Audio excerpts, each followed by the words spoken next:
We're going to go ahead and stand and always give praise to the Heavenly Father. Imadium wa panya hakwadam. We stand and face the east.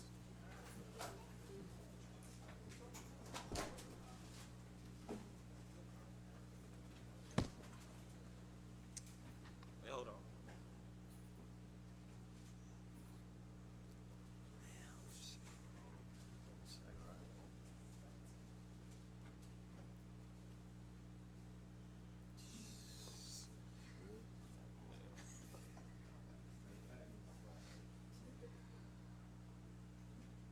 Bless you, Yahweh. We give you all praise, all glory, all honor.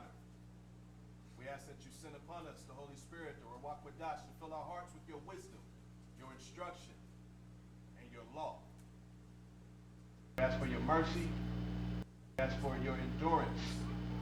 We ask for your strength and protection from all evil and opposition.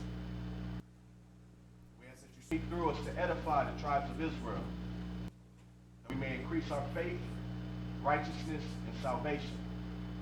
We ask all in the name of Yahweh Shai, the anointed.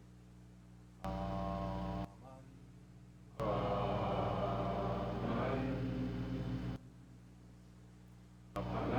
Shabbat Shemayim Kodash Haya Shamka Yahweh Malakwaka Baba'a Ratazayaka Haya Aisha Barataza Kawa Haya Bashamayim Lavelinawa Laham Za Yawam Asalaknawa Kabawatnawa Kasalaknawa Kabawatinawa Wala'a Babayanawa Manasayawan Abor Awashainawa Man Rai Kaya Laka Amalakwa Wala'ala Wala'ba Barara La'a Walamya Wadi Hao Wadi Hawashah.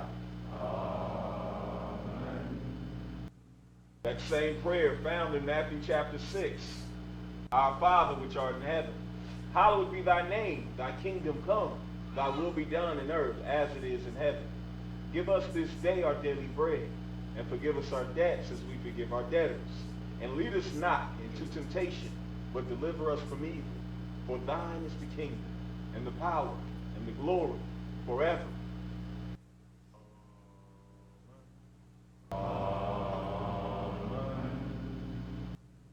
You may be seated. All right, shalom once again. As we see, today's class is going to be on the chapter of Revelations, the 20th chapter. So let's go there. Revelations, the last book of the Bible, chapter 20. We're going to get some understanding. Thank you. We're going to get some understanding on this. This is another prophetic book. And explosive, as always, coming out of the word of the Lord. So I'm going to show a lot of slides, so, bear with us. Take good notes, especially brothers, soldiers class. You need to take notes. This information you're going to need. So we're going to go to Revelations chapter 20 and start at verse 1.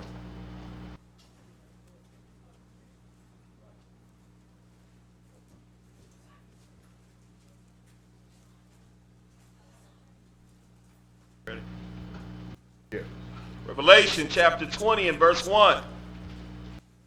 And I saw an angel come down from heaven, having the key of the bottomless pit and a great chain in his hand. Okay, so we're going to find out what this bottomless pit is and what this is talking about, what this angel is. Let's read verse 2.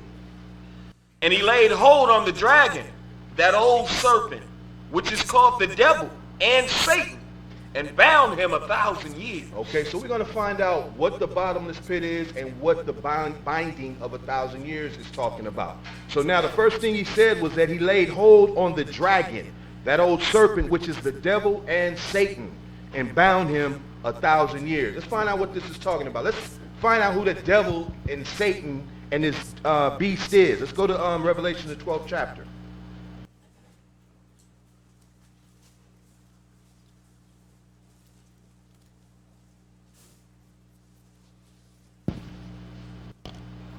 Make sure you take good notes, because we're going to be moving kind of fast, but we're going to get through it. So we're going to find out who this beast is, or this dragon, that was bound for 1,000 years. We're going to find out what this bottomless pit is talking about.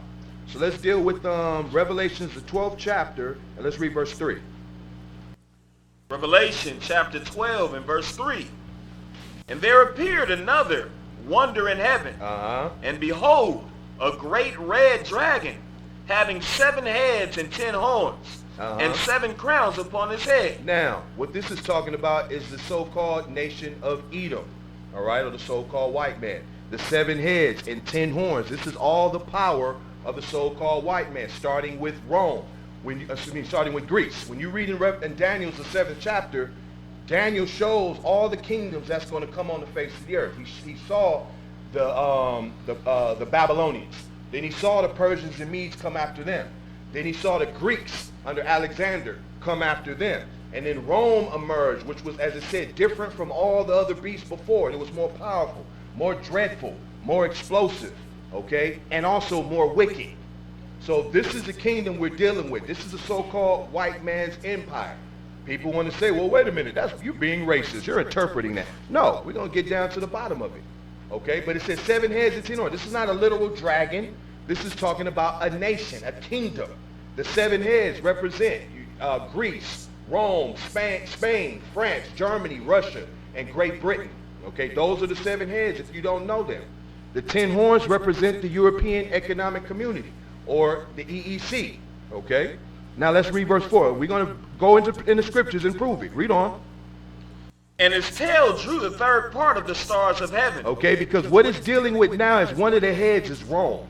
John was living during the time of the Roman Empire.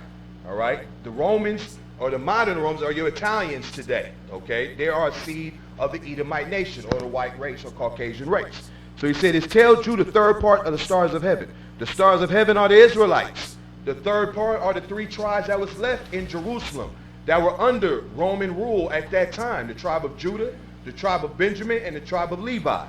And they destroyed them. Read on. And did cast them to the earth. And destroyed them. Read on. And the dragon stood before the woman which was ready to be delivered. Who is the woman? Let's drop up and read verse 1. And there appeared a great wonder in heaven, a woman clothed with the sun, and the moon under her feet. A woman clothed with the sun and moon. Read. And upon her head a crown of 12 stars. A crown of 12 stars, showing the rulership and the authority of the children of Israel. 12 stars. How many tribes of Israel is it? 12 tribes. So it's letting you know this is the woman that it's talking about, the children of Israel, or the nation of Israel. So let's drop down and let's read where we left off. Verse 5. And she brought forth the man-child. Nah, I'm sorry. We got and the dragon stood. Verse 4. Verse 4. And his tail drew the 3rd part of the stars of heaven, and did cast them to the earth. And the dragon stood before the woman which... So the so-called Romans, or the Edomite nation, stood before the woman. Who's the woman? Israel. Read. Which was ready to be delivered. What does it mean, ready to be delivered? Who's waiting for salvation? Who's waiting for deliverance? Who's always been waiting for deliverance? Okay, go ahead. For to devour her child as soon as it was born. For to devour her child as soon as it was born. Well, let's find out when this happened. Go to the book of Matthew. Get chapter 2. To devour her child. What child is it talking about? The dragon stood before the woman. This is not a Harry Potter novel that we're reading about. This is facts. Remember, the dragon is not literal. It is just a name and an analogy for a nation, a powerful nation. Matthew 2, and let's read verse 1. Matthew chapter 2 and verse 1. Now when Yahushua was born in Bethlehem of Judea. Now this is when Christ was born. Remember, it said that the dragon stood before the woman.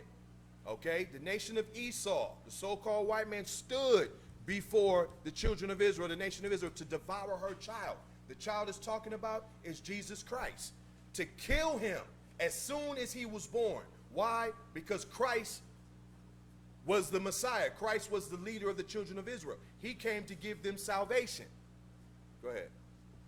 In the days of Herod the king, behold, Uh-huh. there came wise men from the east to Jerusalem, Uh-huh. saying, where is he that is born king of the Jews? Uh-huh. For we have seen his star in the east. Because they knew the scriptures.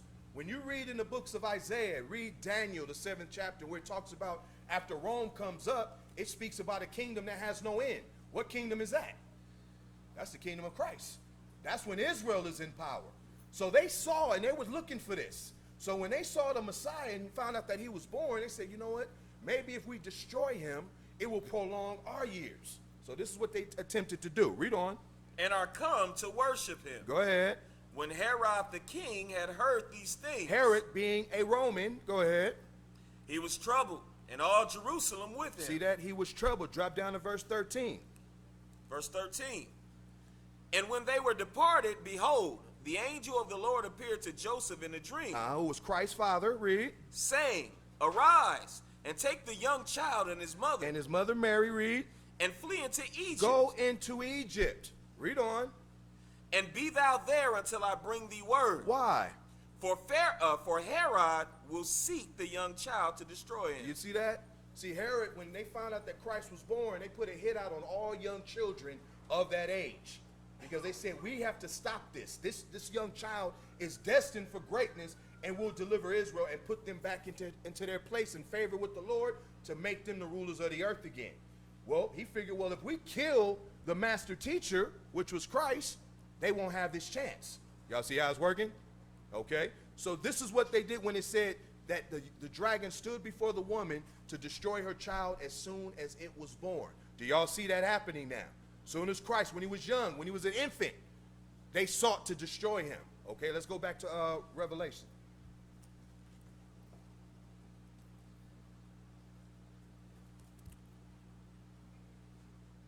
And back to 12. So he said, to devour her child as soon as he was born. Go ahead. Verse 5. And she brought forth a man-child, Christ, go ahead. who was to rule all nations. See, now y'all know why they wanted to destroy him as soon as he was born? This child was destined to rule all nations. Read on. with a rod of iron. That's the law of the Most High. Read. And her child was caught up unto God, Meaning he was righteous. Read. and to his throne. Read. And the woman fled into the wilderness, where she hath a place prepared of God, that they should feed her there 1,260 days. So this is twofold. This is also speaking about the time when Mary and Joseph took Christ to flee into Egypt to be safe from Herod that was seeking to kill him. That's also talking about after 70 AD, when the Israelites fled into the areas of Africa and fled all into areas of Europe and Asia Minor to flee from Roman persecution. Everybody had a Babylon and Timbuktu book? Okay, everybody knows. That's page 84, right? Page 84 speaks about that. When Titus and Vespasian came in, put an end to the Jewish slate with great slaughter. And causing them, it said over 1 million Jews fled into where? Into Africa. Well, where's Egypt? In Africa. Fleeing from Roman persecution and slavery. Okay? So these are the aspects that we know of what happened. So it says that the woman fled. Now read verse 7. And there was war in heaven. The battle of good and evil. Drop down to verse 9. Now, we wanted to find out who is that dragon that's going to be bound for 1,000 years. Who is it? Let's find out. And the great dragon was cast out, that old serpent called the devil and Satan. Now, we just read in Revelations 20 that an angel came that bound this dragon for 1,000 years. We just read that this same dragon is the nation of Esau with the Roman Empire. So we see who the dragon is, who sought to destroy Christ as soon as he was born. Everybody see that? Okay. So now we see who this dragon is, who also called the devil and Satan. Read. And the great dragon was cast out, that old serpent called the devil and Satan, which deceiveth the whole world. See that? Went out to deceive the whole world. Who's telling the lies in the world? Who's got everybody believing something false? We can be here forever naming all the lies, but we know who the culprit is. Okay, read on. He was cast out into the earth. So it's not talking about no fallen angels that fell out of the sky. No, meaning that his place of power will be taken from him. Okay, and he's going to be brought down into a lower status than he is now. He has the power right now. And this time, he was going under the title of Rome. This time, he's going under the title of what? America, Europe, Britain, all those other states that are up, or countries that's under his rule. Okay, read on. And his angels were cast out with him. And all those that cling to him will be cast out as well. So let's go back to Revelations 20.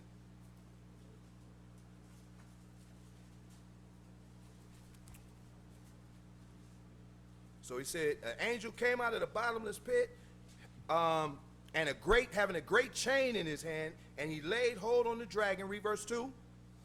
And he laid hold on the dragon, Which we just read was the Roman Empire. Who was the Roman Empire fueled by? The Edomite nation. Who are the Edomites today? The so-called white man. Okay, read on. that old serpent. As we read in Revelations 12, that same old serpent, that old wicked man. Read.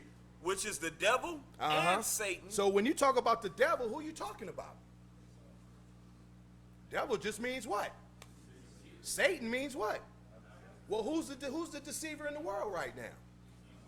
Or should we say who's the biggest? We know deception is all over the place, but who's the biggest known deceiver? So-called white man. Who is the most adversarial to God? So-called white man. Okay, go ahead. And bound him 1,000 years. And bound him 1,000 years. Read on. And cast him into the bottomless pit. Read. And shut him up.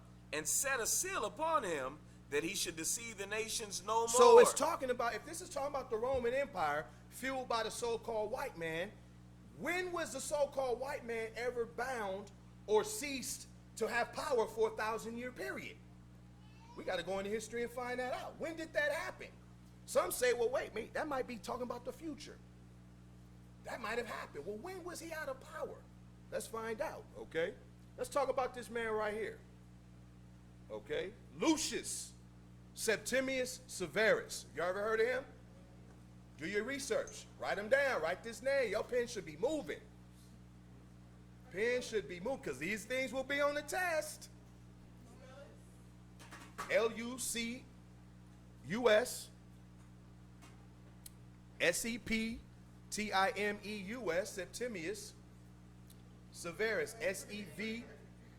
You know what? Google it. It will come up. Okay, Septimius, S-E-P, sound it out, S-E-P-T-I-M-E-U-S. That's where the month September comes from. This man right here, y'all didn't know that. Okay, now, contrary to what people want to teach out there in the world, they'll tell you that he looked like, Elvis or some other Caucasian. No, he was a black man all day long. That's a fact. Born in northern Africa, in the areas of Libya, which they called Cyrene at that time. He came up. He was a general. This man right here was exalted in the time of when Rome was one big power. This man's knowledge and his prestige and military might was so strong that y'all have ever seen the movie Gladiator? What was the name of the emperor at that time? Marcus Aurelius. Marcus Aurelius single-handedly brought this man up to rule and to govern a portion of Rome. This is a black man, okay? Now, he didn't know, Marcus Aurelius, a Roman, he didn't know what he was doing at that time. He's thinking, we're going to employ all those that are wise and smart to keep our nation thriving. That's what he thought. Same thing they do today. It's many doctors, politicians, and all that. That's of Negro or Indian descent that's out there. However, this man was different. He was unique, okay? And so nonetheless, when he did this, he quested and ended up destroying a portion of the western part of Rome. This is what began, and this man right here started the collapse of Rome as it was. Remember, Rome was the fourth beast that came up in the book of Daniel, which had the best military strategy, the best military and whole government system of its day. This man came in, he began to overthrow, he began to loosen all the screws to Rome to where it began to collapse. Everybody see that? So when you do your history, just look up Septimius and read a lot of different information on this man. He was a powerful man, okay? So we're reading about, he said that the beast or the dragon was bound for 1,000 years. Okay, we're about to talk about that. Here's another coin that shows him. Here's another depiction of older artwork that depicted him. Everybody knew that this man was a man of color, running and ruling Rome. Okay? Now, this paved the way for another man. I know you heard this man's name. Constantine the First. You ever heard of him? Also known as Constantine the Great. Another, as you can see by the icons, is another man of color. See, when they start getting into, when you start looking at Esau's artwork and the stuff that he shows you presently, remember, it said he deceives the whole world, right? He got everybody thinking Christ is what color today? You see that? So he went in and told all kind of lies. That's why the Most High identified him, all right? So the period that we're dealing with of when he was bound is known as the Dark Ages, okay? The Dark Ages consisted of several periods. Write these periods down. 1, the Byzantine period. B-Y-Z-E-N-T-I-N-E. Byzantine or Byzantium. It consisted of that time frame. We're dealing with the 4th century up to the 14th century AD. This is what Constantine did. So after Septimius Severus loosened the screws, Constantine and his general, also men of color, people of color, got together with other nations, made leagues with them, and went and took down the remaining strength of the Romans at that point. And then he took over. Now, here it is. They don't tell you this in history, that you had a black man ruling Rome, the Eastern Port. He said, we ain't going to call it Rome no more. We're calling it Constantinople. And that's what they began to call it. And that period was known as the Dark Ages. When you look up, well, why was it called the Dark Ages? What are they going to say? Well, let's find out. Let me read this. Read this, Tazaya 1. The Dark Ages. The time period following the collapse of the Western Roman Empire up until the Renaissance. 4th century AD to 14th century AD. How much time is that? And it said, and bound him 1,000 years. Didn't we just read that? So it's showing you, it said that the power of the so-called white man that was fueled by the Roman Empire at this time, they were brought down and held down and not in power for a period of 1,000 years. That's what it's talking about. So when that Rome fell, a new Rome emerged. Let's read this. A new Rome. The term Byzantine derives from Byzantinum, an ancient Greek colony founded by a man named Bezaz, located on the European side of the Bosporus, the strait linking the Black Sea to the Mediterranean. The site of Byzantinum was ideally located to serve as a transit and trade point between Europe and Asia Minor. In 330 AD, Roman Emperor Constantine I chose Byzantium as the site of a new Roman capital, Constantinople. 5 years earlier, at the Council of Nicaea. Now listen to this. Go ahead. Constantine had established Christianity. Had established what? Christianity. Read. Once an obscure Jewish sect. Let's deal with that. Okay. This is important because you're going to read where it speaks about they lived and reigned with Christ for 1,000 years. You're going to read where it said Constantine established Christianity as the religion that the world should follow. And not the Christianity that you see today. The Christianity you see today comes from Catholicism. That's why it said once an obscure Jewish sect. Because who was the first people called Christians when you read the Bible? The apostles. What were the apostles teaching? What Christ told them to teach, which was what? The laws. They called it an obscure Jewish sect. So the white man didn't invent Christianity, did he? No, Christianity came from what they want to label as Judaism. But no, it was the laws and the customs of Israel. And because they spoke Greek and what have you, and they followed the ways of Christ, whose name in the Greek and Latin was what? Christos.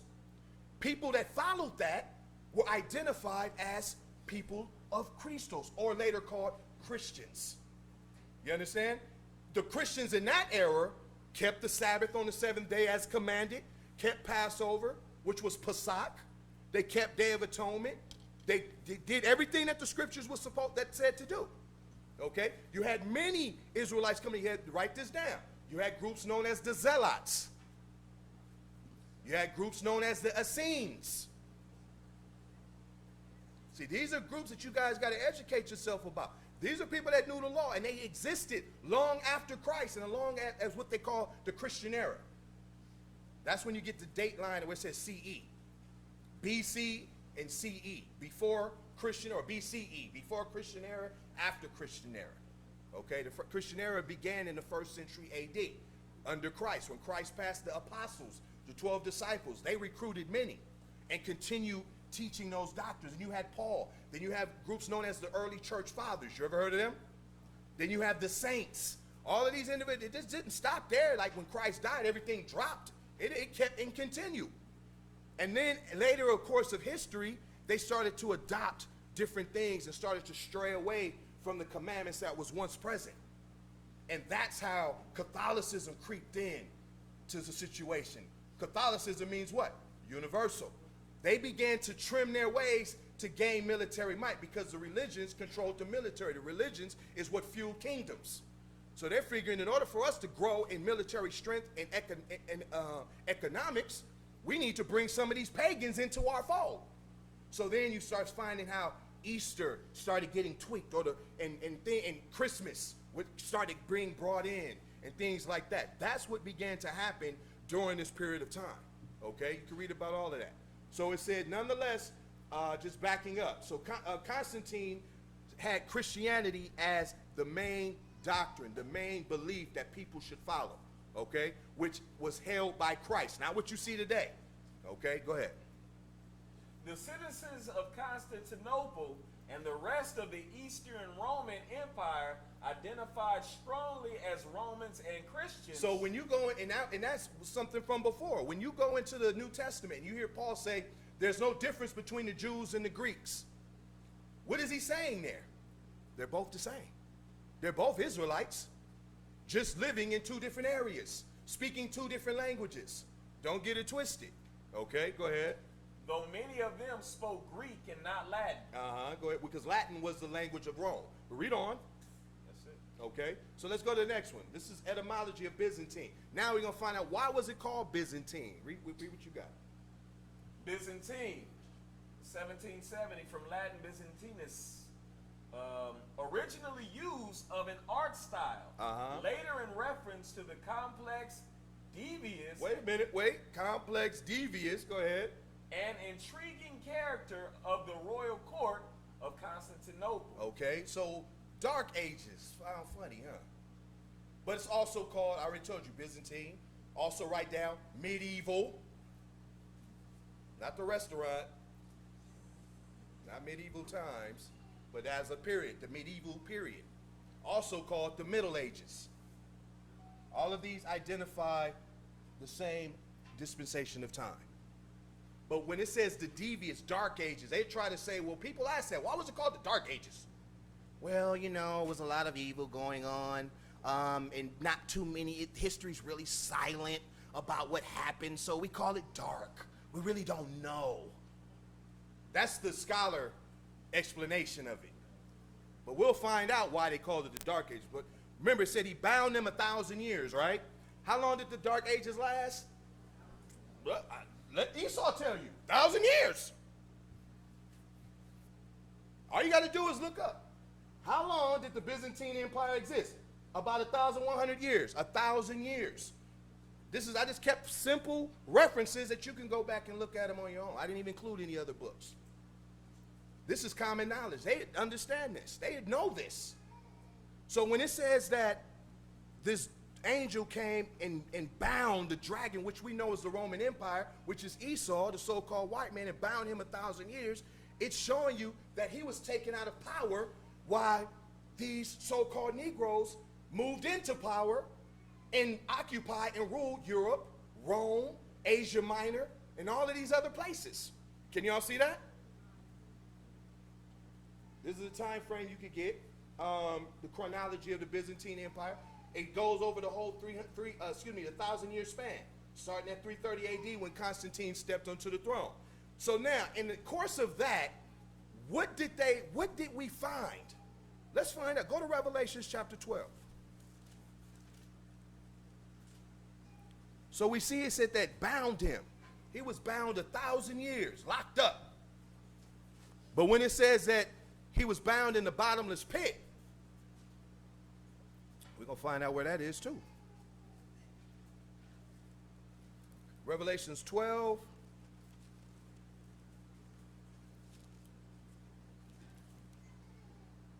And let's read verse 15. Listen to this. This is history.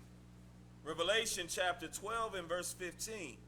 And the serpent cast out of his mouth water as a flood after the woman. Now remember, that red dragon, the Roman Empire, or Edom, the so-called white man, he went by 3 names as described. The red dragon, the devil, the serpent, okay, and Satan. Everybody saw that, right? So it said that the serpent cast out of his mouth water as a flood after who? The woman. Who's the woman? So what comes out of your mouth? What else comes out? What is your mouth used for? Words. So he began to speak. Okay, we're going to find out. Read on. That he might cause her to be carried away of the flood. So he began to speak things out of his mouth. His words was like a flood in hopes that the Israelites will be carried off. These are lies that he was speaking. Because what happens, what is the state of mind with our people when they listen to his lies? They get carried away. No, I'm brother, I'm African, brother. Who told you that? The Bible never said, God never told him that. Who told him that? So-called white men taught that. You understand? Who told us Jesus was white? Because when we go to the archaeology and the artwork during the so-called Dark Ages, this is what we find what Christ was looking like. That don't look nothing like the feminine white man you see today, right? Let me get rid of that piece real quick.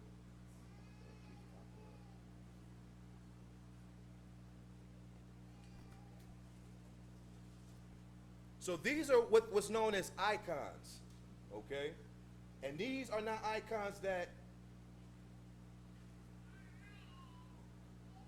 are recent. These are things that were taken from areas in Rome, Italy, Scandinavia, Romania, Russia, Germany.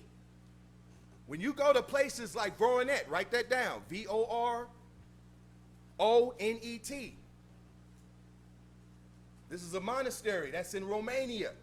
When you look at the artwork and it's still preserved to this day, you'll see all the religious icons. Because remember, what did Constantine make as the chief religion?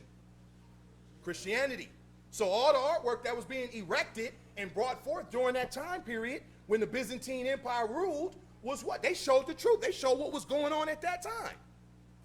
It wasn't until another period known as the Renaissance when they began to put up Caucasian artwork. That's important to know, because this is why I said he issued water out of his mouth like a flood in hopes that the woman would be carried away with it. Our people are believing that garbage he's teaching. Look at some more. See, these are some of the apostles, afros. Where you get this from? This is not new. This is not Photoshop. You can go to these places and see it on the wall. It's still there. They tried to cover some stuff up. Look at this. You got the Black King right there. Look at them. You see that little bubble? That's where they started to say that those are how you recognize who's holy. No, that's how they tried to go in and manipulate the artwork. What's that time? What is that method called, Kabash? Iconoclasm. Write that down. This is when they went in trying to destroy everything. Look at this. I see froze. I see dark skin. What do y'all see? Look at this.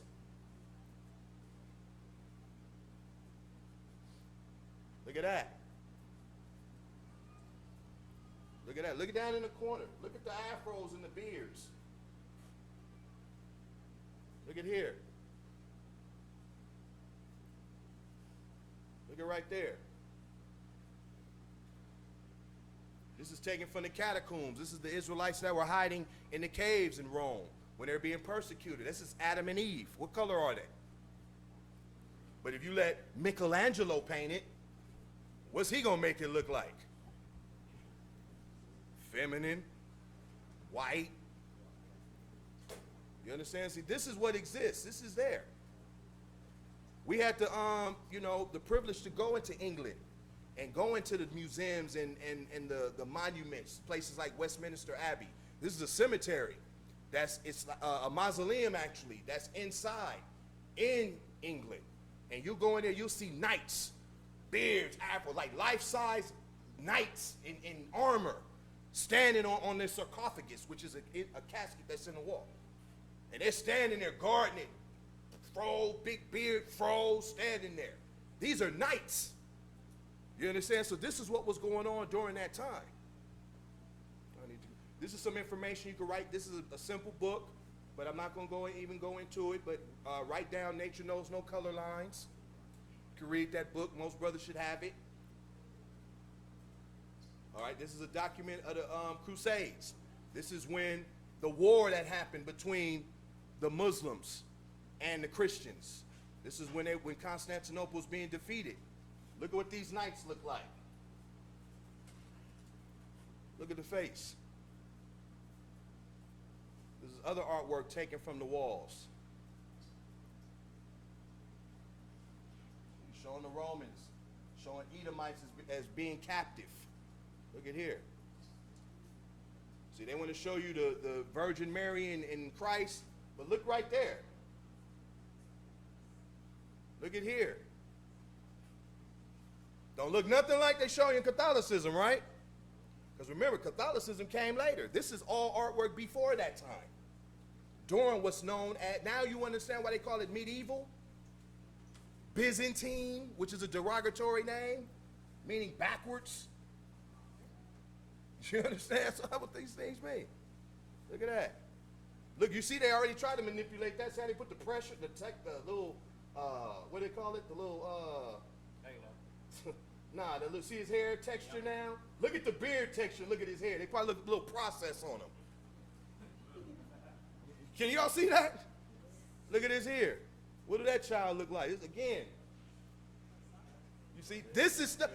And see these things right here. What'd you say? Little Kazak. Y'all ain't right. Y'all ain't right. Y'all ain't right. But here's the thing. This is the beauty of it. This is not stuff that you're gonna go downtown and find. This is stuff located, as I said, in Europe. So now when it says he was bound 1,000 years, that's what it's talking about. His power didn't exist. He was taken out. He was forced to go live in the caves. He was kicked out. Not only did the Byzantine, or what was later came to be the Holy Roman Empire, but other kingdoms met up against him. Remember, the white man did a lot of dirt, did he? So when they saw he was weak, guess what? He was getting chased out of all kinds of countries. The Africans was chasing him out. The Muslims was chasing him out. Well, at that time, they were the Arabs. Islam hadn't come yet.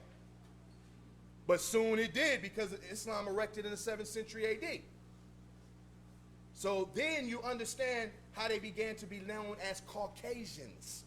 Because where does that word come from? The Caucasus. Nowhere else for them to go to was what? Into the caves and the mountains where no one else wanted to live.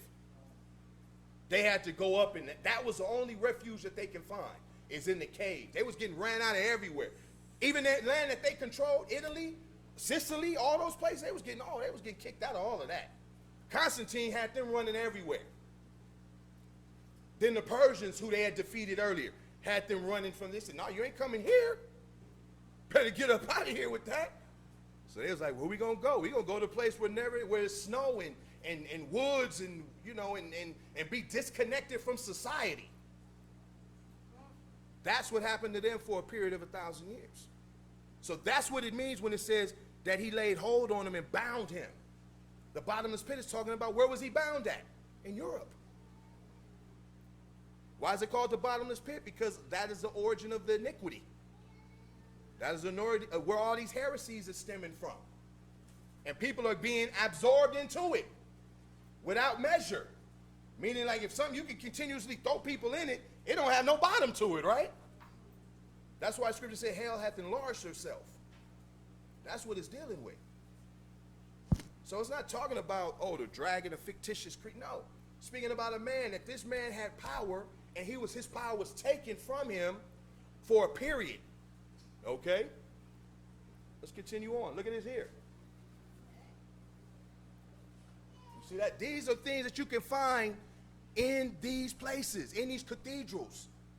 Pre-Renaissance. Here are the Moors. You ever heard about the Moors? I need to play a clip. Can I play a clip?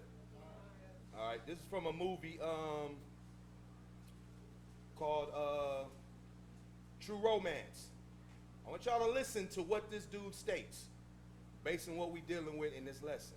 Listen good.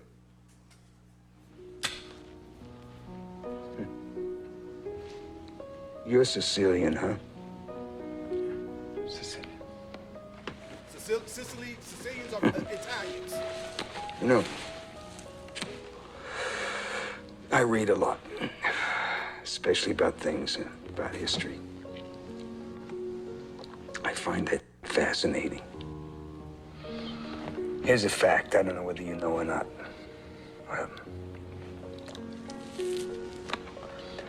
Sicilians were spawned by niggers.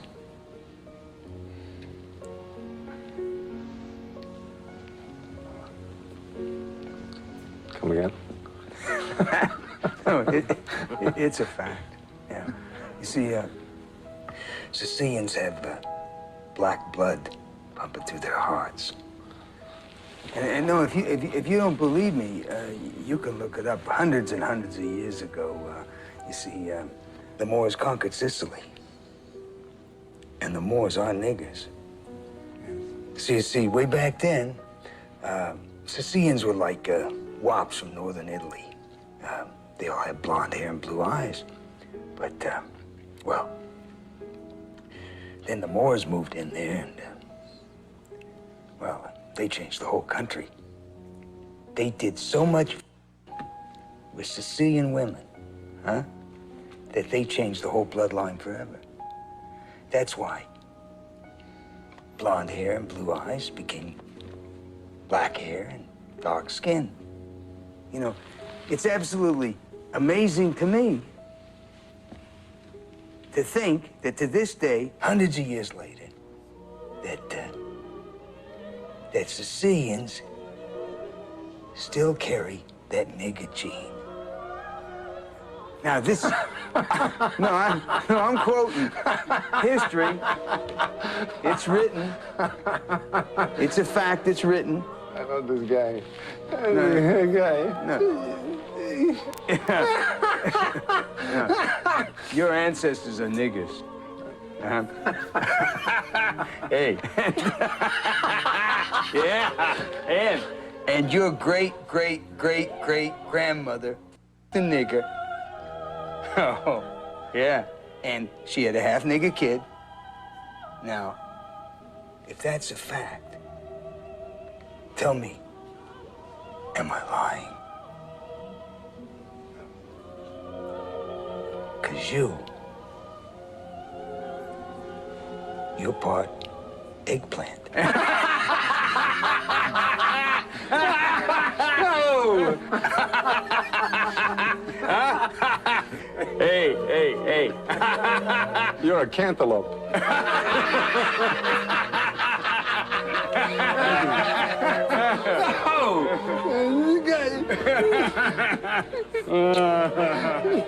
It's beautiful.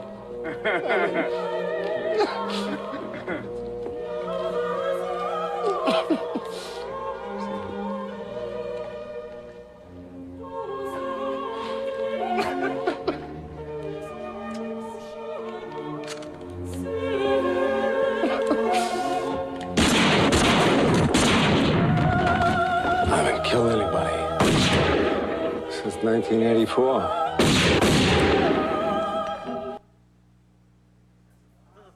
Let's deal with that. All right. So the reason why he went into that, because, you know, they were questioning him, and he was telling them that, you know, he was pure Sicilian, and Sicilians have this method to detect people when people are lying and all that. So he was like, well, let me tell you something. That's why he said, if it's not true, am I lying? And then he ended up killing him. So what he told him, cut him. Okay, and when you get into the aspect of what we're now, that doesn't mean this, all the Sicilians is black. That's not. Well, portions of what he said was true, but it doesn't apply to everyone. Yes, they went in, and that's why even when you go into Italy today, you see some black people there, wondering, well, where the hell did they come from? Well, when you go back and look at what the Moors did, you know, moving up in from northern Africa, invading areas of Spain and European territory, Asia Minor, they did go in and conquer a whole lot of that land. This is going back into how they were pushed out and bound. The so-called white man was in subjection for 1,000 years. Can y'all understand what's going on? That's why I said he laid a hold on them. The Most High said, let me shut you down for 1,000 years. And then you had other people, other nations coming up and ruling in power in his place. So when you see things like this, where the Moors playing chess, they weren't just some savages. These were intellectuals that were ruling kingdoms, not ruling. People always want to talk about Africa. Go beyond that. You got to go into a place like Ireland. You think when you look at Ireland today, what's the first thing come to your mind? Oh, white Irish man, right? Oh, when you think about Germany, when you think about France, you think about Spain, you think about what? Christopher Columbus. That's the first thing come to your mind when someone says Spain. But not knowing those countries predate these people. You understand? They came later. So here you have that. There's another movie you should watch. It's called Othello, with Lawrence Fishburne. Have y'all seen that? Yes. Okay, he was a black Moor. And it shows you how he was in the areas of Spain and all of that, and of nobility and these things. You guys gotta watch this history. Read on these things. But these are some flicks that you can watch, and they don't really come out with no more historical stuff like they used to. Everything now is damn Transformers and some other mess. That's that flood. So let's go back to that scripture in Revelations 12. 15. Yeah. And the serpent cast out of his mouth water as a flood after the woman, These lies, read. that he might cause her to be carried away of the flood. See, so when you think and see these things, you don't think it even applies to you. Read on. And the earth helped the woman. See, the earth helped the woman. How's the earth helping the woman? Because where is archaeology found? In the earth. You see that? Digging up things to find out, wait a minute, whoa. People are starting to see what he's been saying hasn't been true. We're starting to see that there's another side to this story. We was told we was something else, right? But when we start digging, we begin to see the truth. Everybody see that? That's why that flood, don't let it carry us away. We're going to come back and we're going to rectify the situation and get it right. Okay? That's all we need from there. Let's go back to where we was at in Revelations 20. Here's another coat of arms that comes from that book, Nature Knows No Color Lines. I'm just going to scan through these images real quick. This is another icon taken away that deals with the judgment. Okay, shows the Most High at the very top, black. And you got the angels, you got the judgment coming forth, people are being judged, stand before the Most High. You got Christ right under him. You see, all having Negroid features. Okay, here's some more images. This is a place I was telling you, Voronet. This is in Romania. You see how those icons and artwork that's all over it? Full of dark-skinned people. Okay, this is another side of it. This is the inside of it. Okay, here's the image I showed you earlier. All right, this is one of the meetings that was had in the 4th through the 7th century A.D. All right, so we see all of this stuff going on during what's known as the so-called Dark Ages. Can everybody see that? All right, so when you start to get into the whitewash images, that's when, you get to see this cat and this guy. See, these are actual people. This is during what's known as the Renaissance. These are when Cesare, as he's called, Cesare Borgia, who's the son of this man, okay, Rodrigo Borgia, or Pope Alexander VI of Rome. They emerged in the 15th century, which are the 1400s, okay, and began. You ever seen that movie, The Borgias, that comes on HBO, Showtime, whatever network that is? But it shows the wickedness of this family. Okay? This is, when you deal with the mafia, the Italians and all of that, this is who you're dealing with. This is where it stems from. All right? All the crime and white collar you see, and when you watch The Godfather and the murder and all that, this was happening with, this is began in what was going on in the Catholic Church. This is who took these things into a spin as the evil that you see it today. Had nothing to do with worshiping God. All it was about power and money. That was it. All right? And he elected him to rule portions of Spain first, then going into Italy. And then from there, you had the known painters and sculptors at that time began to turn the black images we saw into this stuff. You will not see these things predating the Renaissance. Why is that? Because where was the so-called white man at? He was gone. He wasn't around. He had no power to put this and make this happen. When they started to get power, which that chapter is going to explain, when they began to have power, then he said, we got to take all this other stuff down. We got to make it seem like we rule forever. Get rid of it. Well, what are we going to say when people ask about these time periods? Call it the Dark Ages. We don't really know. How is it you don't really know? And all the artwork's right there. Don't add up, right? Who's lying? History or those that's trying to erase history? Because if they wasn't trying to erase history, like Kabash brought out, Iconoclasm, look at what's happening. This is the proof that they're trying to change the images. Do y'all see them? Writing over them, erasing them, putting bubbles on their heads to create a new palette so that they can draw in a new image. And it's all messed up because the face look all white, the hair's all processed, and the hands and the feet and the arms are black as hell. So this is the thing. You get books like Russian icons, things like that to show you. These are images taken from Russia. When you think of Russia, you don't think anybody of color in Russia at all. You think of, some Czech, some old, that's what you think. Some old man come, nyet. That's what you think of, right? But you don't think that there was so-called Negroes ruling in those areas. You don't think that at all. Because here's the funny thing. And it's the same reaction. When you tell somebody you're a Jew, come on, I ain't white. See, he got carried away by the flood. You see that? But when you go in the scriptures and start going to the identifying factors of what the Israelites look like, it brings it alive. And then you have the artwork that predates these lies that they're saying. Then they start to get exposed. That's why I said the earth helped the woman. All we got to do is research. Then we start to see, well, where were the 10 tribes at when all this was going on? Where was they at? Where were they at? Right here on this soil. I'll tell you one place if you guys are interested in going to see some of these images. You can go to the Getty Museum. It's 2 of them, but the one is the original one. The one that's like on by the yeah. Yeah. They got you. If you go in there and you don't know what you're looking at, you'll probably think it's a gang of Edomites. But if you actually look, you'll see that it's almost all Israelite images. And even it'll blow you away. Yeah, and that's something that that we do.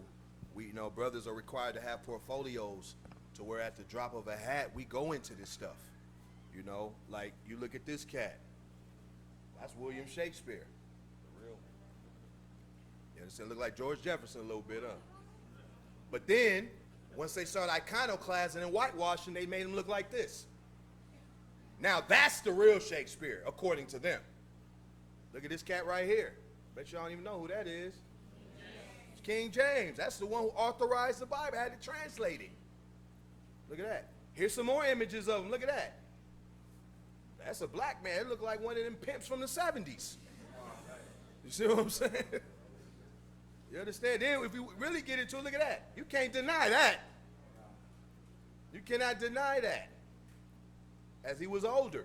But then let them get a hold and tell the story. Here he is.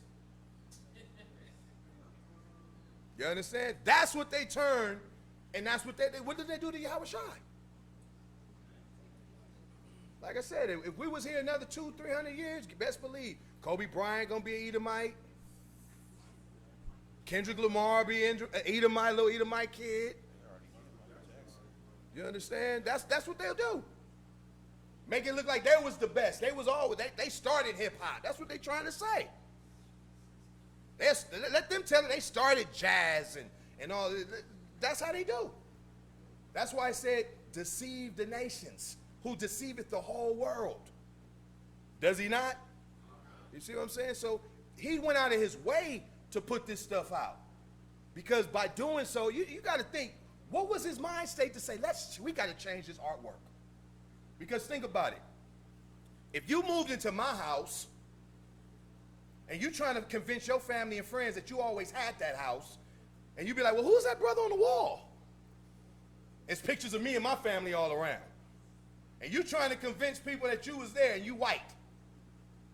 Well, who's a black people? Who's a black family right here? Oh, we got to get rid of that.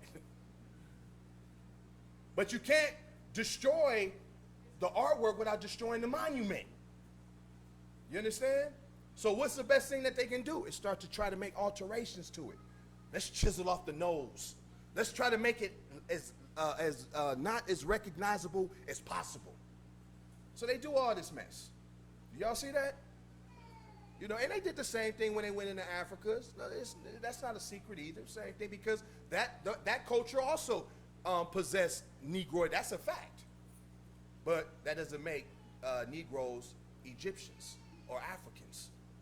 Everybody understanding? So let's go back to where we was at. Revelations 20. So this is what he's stating. So this is how he was bound, confined into the caves of Europe. Not all of them, but a great majority of them. A lot of them mingled in, but they were not the ruling class like they were during the time when they were the Romans and the Greeks. They had been knocked down below the tiers of rulership. They were the servants at that point. Okay? Let's read on. Read it from the top, verse 1. Revelation chapter 20 and verse 1. And I saw an angel come down from heaven, having the key of the bottomless pit, and a great chain in his hand. Read. And he laid hold on the dragon, that old serpent, which is the devil and Satan, and bound him 1,000 years. See that? So that's showing how he was bound that 1,000-year period. Byzantine Empire, we showed you 1,000 years is that time lasted, because right after Constantinople got conquered, what happened? The Ottomans came up. These were your Edomites. They started to come out of the caves, and being the first people brought them out of the caves were the Muslims. They had to bring them out. Why? Because they needed some reinforcements. So they said, hey, there's some savages up in these hills. Let's go up there and teach them Islam and civilize them. Then you had some other groups. You had also the Christians started to do the same thing in order to fight against them. So the Byzantine Empire at that time, they ended up losing that battle, and that's began the aspect of what's known as the Renaissance time period, which Renaissance means what? The rebirth or the renewing. Renewing of what? Rome was coming back. But it wasn't the dark Rome that was right before. They wanted to take it back to the Rome in the time of Herod and Augustus and Caligula and Julius Caesar. They said, we got to go back to that Rome, not this Rome we just defeated. Everybody see that? So all of this is prophesied in the scriptures as we're going to move on to. So that's the 1,000 years that he was bound to. That bottomless pit representing the aspects of Europe. Read on. And cast him into the bottomless pit. He was confined into the aspects of Europe, the Caucasus. Go ahead. And shut him up and set a seal upon him. And shut him up, meaning he couldn't say nothing. That's how all this artwork and archaeology came forth. He couldn't say anything. All right? He was shut down from all his rulership. He had to go work for his living now. All right? Like he did to people. Now, let's get me Job. Let's hear Job talk about this. Job, the 30th chapter. Y'all with us? See, this is why they don't want you to read the Bible. Does it make sense now? Oh, the Bible's a bunch of lies. The Bible is, it's inhumane. Yeah, contradiction. No, it's right, because it's contradicting your history. You say you white, the Bible say otherwise. You say you the chosen people, the Bible says otherwise. You called us another nation. The Bible says otherwise. The Bible constantly contradicts this world. So they said, we got to get rid of that book. Let's get rid of it. As much as they tried to burn it and all that, the Most High keep having it put here. That's how you know it's the word of God. Period. They can do whatever. They done burnt that. You know how many times they went on book burning campaigns? They did it with the King James. Couldn't stop it. They did it in the times of the Babylonians. Took the ark and all that. Took the tablets, busted up the tablets, destroyed the temple. They said there was no way they're going to seek their God anymore. Guess what? The Most High got prophets. Inspired them, gave them the spirit. Rewrite it, write it again, build another temple like the first one, and keep it moving. And we did it. And you know what? Then it got destroyed again in 70 AD by the Romans. Most High said, no big deal. Christ prophesied about that. This word will not stop. They were wondering, well, what happens when they don't read Hebrew? They don't understand Greek. Don't worry about nothing. All these things of how the Most High set it up to reach, the word can reach in any language, can it not? That's the word of the Lord. That's his will. He said, with stammering lips and another tongue will I speak to them. I'm speak to them in strange lips and strange languages and a whole nother dialect. But they're going to get this word regardless. Can't stop that. Go ahead. Job 30:1. Job chapter 30 and verse 1. This is the wicked that Job is talking about, and primarily speaking about Esau. Go ahead. But now they that are younger than I have me in derision, whose fathers I would have disdained to have set with the dogs of my flock. So he's letting you know that at one point they began to rule. Job is seeing a prophecy. Because when you look at the Greeks and what did the Greeks, was they cool with Israel? Did they torture us? Tortured us. What about the Romans? They did the same. What about him today as modern day Rome and modern day Greece and all of that? How's he dealing with us? The same exact situation. Nothing's changed. Go ahead.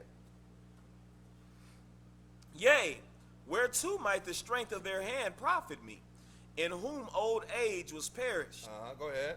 For want and famine they were solitary, fleeing into the wilderness in former time, desolate and waste. Go ahead. Listen to this. So it said, showing you that at point they will flee, so they fled into the wilderness. When they were conquered, they had a hit out on them. Everybody that went, like Cain, he said, my punishment is greater than I can bear. Everybody that sees me will want to kill me. Well, that's what happened with the so-called white man. So they had to go and flee into a place where nobody would want to even go. They up there, man. We ain't messing around in them damn Caucasus. No resources. Let them be up there and live like the Neanderthal and all of that. So when they show you the Neanderthal, they're showing you themselves. That ain't how we developed. We came from an ape and all that. No, that's how he was living. Check the documentation on it. When they were taking them out of these areas, they were walking on fours like apes and animals, eating raw meat. There's no coincidence why they like raw meat today. Drinking blood, killing animals with their teeth. This is what they was doing. They thought they was animals. And they were looking like, damn, we're going to have some work civilizing them. But then they want to flip around and call us the savages. How you going to call a kingdom that had pyramids built up and an advanced civilization, how you going to call them savages? The Indians had to put roses under their nose because they stunk. And that's a fact, even to this day. We don't wear deodorant. Once a week bathing is good. This is how these Europeans think. Walk around just funky. But that's how it is. When they came over here, man, our people knew about cleanliness. We fell into some wickedness, but we know, even now we know about cleanliness. But they knew about it. When you go in to check the ruins and all that, they had purifying pools, the whole nine, so you know they knew about it. But let him tell it, he came over wearing the same clothes for 3 years. That's how I was, literally wearing that same uniform. Living in this area for years and won't change it. Rain, mud, sweat. Man, could you imagine what that smelled like? but called the natives the savages. Nah, they were advanced, they were civilized. Not always following the scriptures, but were civilized. They were advanced, they were educated. Read on. So, nonetheless, is that they fleeing into wilderness in former times, desolate and waste. Read on. Who cut up mallows by the bushes. Who cut up mallows by the bushes and juniper roots for their meat. Read on. They were driven forth from among men. See, that's when they were conquered. They were driven forth. They were caused to flee. Read. They cried after them as after a thief. Because why a thief? Because the so-called white man stole everything. Did he occupy Europe originally? Heck no, the Most High gave them Mount Seir. They went up and conquered all that in Europe, took it from the children of Japheth, causing them to leave and go into the islands and all kinds of other places. And he took it for himself. Same thing he did with Israel. They the inhabitants of the land of Israel, but yet they moved in, claiming it and living in there like it's theirs. Do you understand? What about this land and soil we're on right now? Did they actually find this and discover it like history says? Heck no. How are you going to discover something that was already thriving? It wasn't like you two arrived at the same time and y'all made a negotiation. No, it was a country, civilizations here for hundreds of years prior to them. So it says, but this is the theft. They stole everything. Read on. To dwell in the clefts of the valleys. See, they went and were driven away from among men to dwell in the clefts of the valleys, going into those canyons and all that, hiding, living in caves. Go ahead. In caves of the earth. Read. And in the rocks. And in the rocks. Read. Among the bushes they brayed. Living in the bushes. You understand? Go ahead. Under the nettles they were gathered together. See that? They were under bushes and weeds and thorns. They were living under that. Hiding. That's a fugitive. On the run. That's how he had to live his life because of all the murder, all the crime that he committed. Nations was after him, just like now. Read on. They were children of fools. See that? Children of fools, meaning evil. Children of fools, children of wicked men. Read. Yea, children of base men. Low men, wicked men. Read. They were viler than the earth. They were viler than the earth. That's how foul they were. You know who this is talking about. It's without a doubt. Because when you read Job 9:24, the earth has been given into the hand of the wicked. Who is the earth? Who's been given the power of the earth? So-called white man. See? When we say it and put it like this, you're just being racist. This is history. This is history in your books. You just thought we'd never dig it up and find it because you taught us not to read. Y'all see how it works? Now we learn to read. We're uncovering the stuff you thought we wouldn't find. Or you thought we would be carried away with all your lies. We would never put two and two together. Because you know they was laughing. Look, it's right here in front of them. They don't even see it. They read the Bible every Sunday. They don't even realize it's really about them. But now we see it. And now they're regretting it. We should have just destroyed it like we intended. The Most High say he take the wise in their own craftiness. I mean, he'll spin it on them. You try to be crafty, the Most High gonna make it craftiness happen to you. So now it's biting them now. People are realizing, people are waking up. Now he's crying peace. Y'all notice that? Well, let bygones be bygones. No, you crazy? You wasn't saying that. You know, we can't change what happened. We could change how we gonna move forward, though. Oh, you just have so much hate in your heart. I do. I should.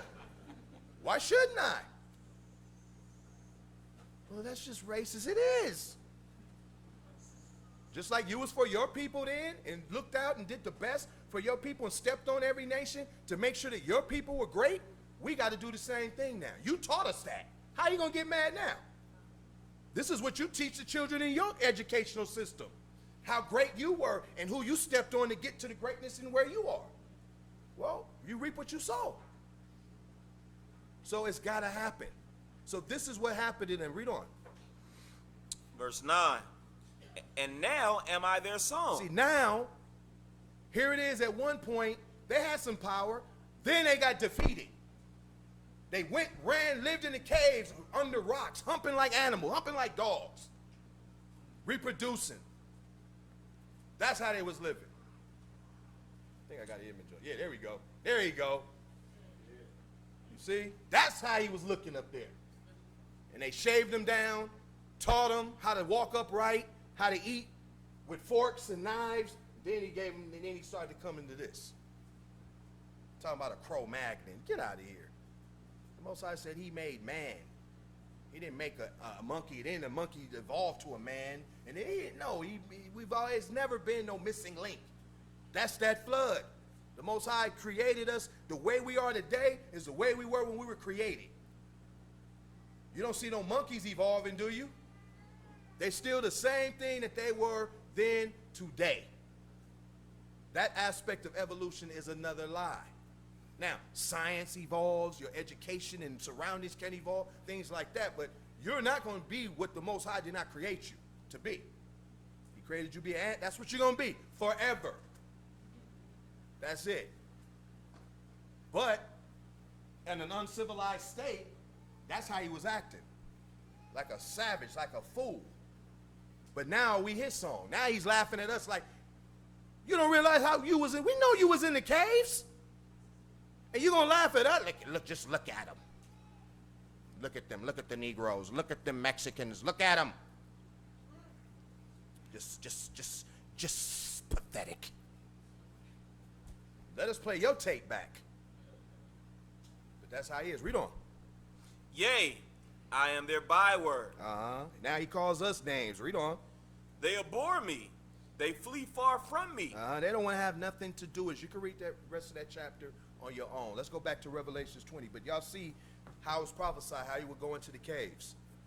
So he's bound 1,000 years. So Revelations 20 and 3.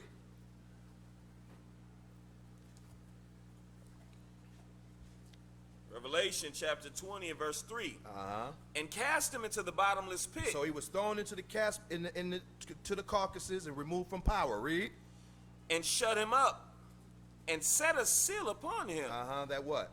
That he should deceive the nations no more. He was made to sit down, shut up, no more lies, no power, no nothing. That's it. He was removed. Read on. Till the 1,000 years should be fulfilled. Then till the 1,000 years are over. So now, from that time when we read 330 AD up until that 15th century, would get moving into the 1400s. Well, guess what? What was happening during the 1400s? That's when these men start coming up. Y'all remember that? This is when they started to come up. That was at Renaissance time. So it said he shall be what? Bound 1,000 years and shall be bound. Read on. And after that, he must be loosed a little season. And after that, he will be loosed a little season. So he began to come out of that aspect. The Byzantine Empire was crushed and taken down. All right? They were put to death, taken into bondage, scattered, and so on and so forth. Now, here comes Rome emerging again. All right? Under what's known as the Renaissance. They're saying, we bringing it back. Like Clinton saying, we making America great again. That was their motto back then. We're going to make Rome great again. Was Trump? They all the same, but Trump. So whatever, they thinking we're going to make Rome great again. Okay, let's read on. Verse 4. So he must be loosed a little season. Now he emerged out of his prison, which was Europe, the Caucasus. He's coming into power. He's occupying Rome again. He's occupying Spain. All those that were in power, he's getting enough thrust through the word of the Most High to start removing nations again and taking control. That's what's happening to him. Go ahead. And I saw thrones, and they sat upon them, and judgment was given unto them. And I saw the souls of them that were beheaded for the witness of Yahweh Shai. So this is speaking about between that 1,000-year period. This is what's happening. He said the thrones, that's showing the rulership that the Israelites had. Okay? And he said, and he saw he saw that some were what? And I saw the souls of them that were beheaded for the witness of Yahweh Shai. So this is dealing with the Christian movement. This is dealing with Israelites keeping the commandments. Get the book of Matthew, chapter 14. Let's read verse 3. Here's an example of how one was beheaded.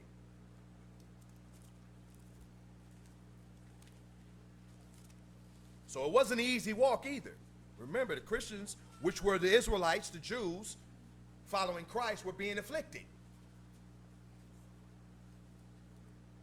This is what made it great.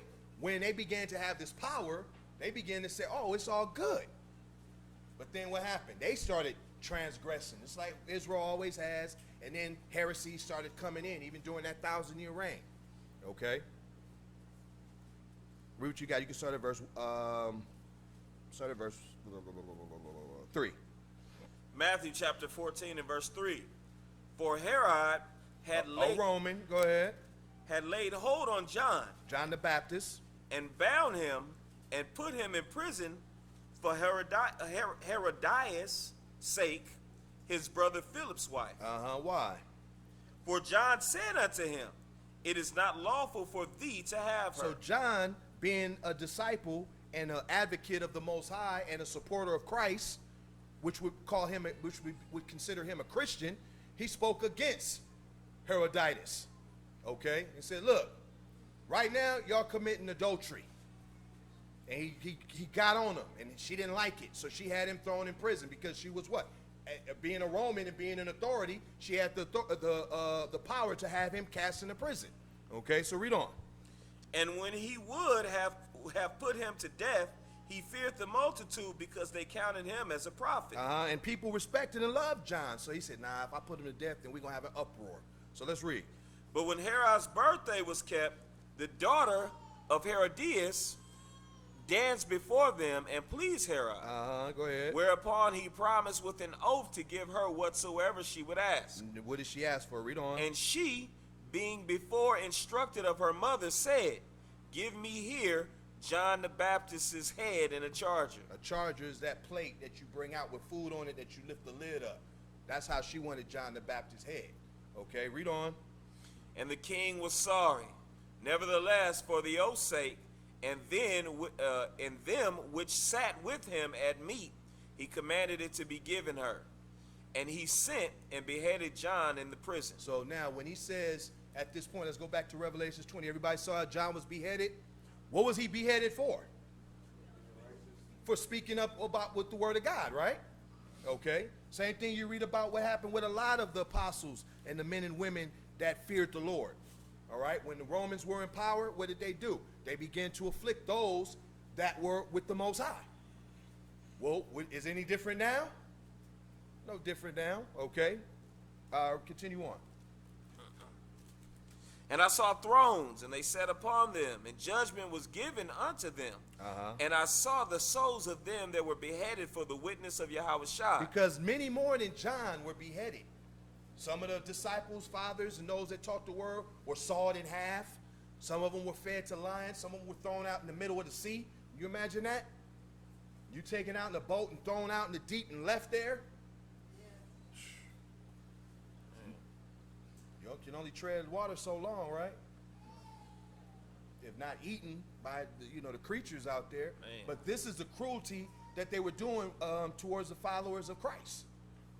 That's why it was rough being a Christian at that time, because the Christians were true advocates of righteousness. Everybody see that? It's not like now. Christians today don't give a damn about nothing. They break all the laws of the Bible. Who's afflicting them? They didn't embrace every pagan custom there is. Who could be against them? But they, at this time, were standing up for the word of the Most High. And when you do that, that brings resistance. So this is why he said he saw the souls of them that were beheaded for the word of the Most High. Go ahead. For the witness of Yahushua, and for the word of God, in which he had not worshipped the beast, neither his image, neither had received his mark upon their foreheads, or in their hands, and they lived and reigned with Christ 1,000 years. So that's talking about that time of Christianity when things were right. Then it began to turn wrong. Can everybody see that? So that's what it's speaking about, the thrones and all that. Because remember, let's read verse 5 now. But the rest of the dead lived not again until the 1,000 years were finished. What dead is he talking about? He's speaking about the rest of the Israelites that are going to come out of their sleep. Get Ezekiel the 37th chapter. So what's happening here is that these are also signs of the end that John is seeing by this vision given to him by the Most High. He's saying, listen, these are how things are going to happen, so you know when the end times are coming. He says, you're going to see that Rome is going to be destroyed and brought down. And all of those, that kingdom, as you saw it, is going to be bound up and incapacitated for 1,000 years. After that during that 1,000-year period of time, and what have you, the testimony and those that keep the testimony of Christ, there's going to be war against them. Because then, as Constantine died and all of that, you remember, you still had some that were righteous. Then they began to become greedy, and that's what started to bring inner destruction amongst that Christian empire at that time. And then they began to be inner fightings and what have you. And then eventually it was divided, and they were conquered, and they were fallen, okay, due to their evil and wickedness. So then, as promised, he said that the dragon will be loosed a little season. So when that 1,000 years was fulfilled, here comes Esau back into power. Everybody see that? So this is how the Most High is showing us how things are going to happen before the coming of Christ. So we see that 1,000-year time is up. Then it says after that 1,000 years, the rest of the dead, the rest of those that are spiritually dead will start to awaken. Okay? Because how is a dead person going to arise? Do you understand what he's saying? So now let's read Ezekiel. This is how a dead person is going to arise. Read Ezekiel, the 37th chapter, start at verse 1. Ezekiel chapter 37 and verse 1. The hand of the Lord was upon me, and carried me out in the spirit of the Lord, and set me down in the midst of the valley, which was full of bones. Full of bones. Read. And caused me to pass by them round about. And behold, there were very many in the open valley, and lo, they were very dry. So bones are what? The skeleton of a dead person, right? Read on. And he said unto me, Son of man, can these bones live? Remember, it said that, and the rest of the dead live not again until after the 1,000 years. So when the so-called white man started coming back in power, what also started happening? The Israelites that were scattered, brought into slavery, and what have you, they went under the affliction of the so-called white man. They also started waking up. Okay, that's what it's talking about. These are all chain of events, not so much directly one after the other, but in this dispensation. Okay, go ahead. So at the time when the so-called dragon or the white man is released and allowed to go back into the world and reclaim power, also the Israelites will begin to awaken. Okay, go ahead. And I answered, O Lord God, thou knowest. Again he said unto me, Prophesy upon these bones, and say unto them, O ye dry bones, hear the word of the Lord. Drop down, let's read verse 9. Verse 9. Then said he unto me, Prophesy unto the wind. Prophesy meaning teach, speak the word. Read on. Prophesy, son of man, and say to the wind, Thus saith the Lord God, Come from the four winds, O breath, and breathe upon these slain, that they may live. See, breathe upon these slain, that they may live. In other words, what is this talking about? Are these literal bones that's out there in the valley? No. These are the people that's what? Spiritually dead. Because if we don't repent, what's our judgment? Death. That's what it's speaking about. So in other words, he's telling Ezekiel as a prophet, as a teacher, prophesy, teach these people so that they can live and hear the words of the Lord and have their salvation. Can everyone see that? So when it said the rest of the dead live not again until after that, that's what it's speaking about. Go to the book of, go back to Revelation chapter 11.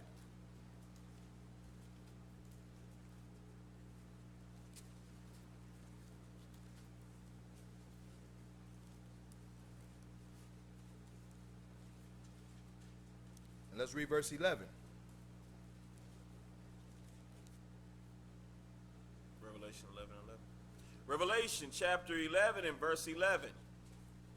And after 3 days and a half. This is the period of time. We went into this lesson. We'll go into it another time. But this is talking about that 350 years after Israel goes into slavery here in America. What will happen? The spirit of life from God entered into them. So now, the spirit of life entered into them. So prior to the spirit of life entering into them, what were they? Got to be dead if you have no life, right? So when it says the rest of the dead live not again, that's what it's speaking about. The other Israelites, after the so-called white man comes back into power, after that and during his reign, his second reign, what's going to happen? The Israelites are going to start waking up to come and subdue him again, and that time is going to be a permanent time where he's going to be taken out of power and annihilated. Can everybody see that? All right, so he said, the spirit of life entered into them. Read on. And they stood upon their feet. And they woke up and stood up strong. Read. and great fear fell upon them which saw them. You see that? So that's what it's talking about. The truth, the spirit of life. The truth entered into them. We were dead before we got this truth.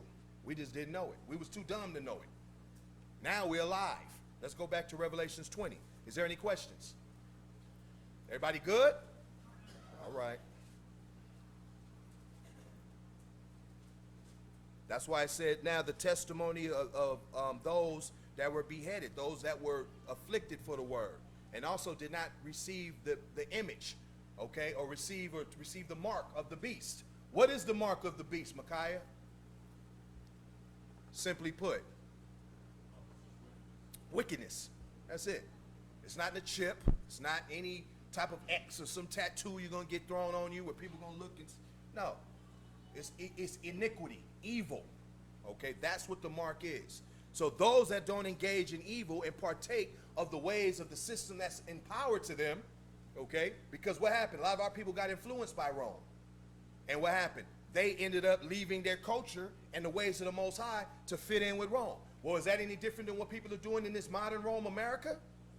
They're going against the Most High so that they could be in Rome and fit in there. Okay? So that's receiving that mark.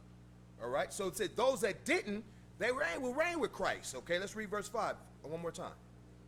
Revelation 20 and 5, right? Uh-huh. Revelation chapter 20 and verse 5. But the rest of the dead live not again until the 1,000 years were finished. So as that 1,000 years was over, so-called white man began to emerge in his power again. In that time, in that frame, the Israelites will begin to wake up. This is what? This is the first resurrection. That's the first resurrection of those that were dead being awoken and awakened to this truth. Okay, continue on. Blessed and holy is he that hath part in the first resurrection. Meaning awakens and repents. That's what it's speaking about. Read on. On such the second death have no power. Why doesn't the second death have any power? Well, what is the second death? Let's read verse 14. Verse 14. And death and hell were cast into the lake of fire.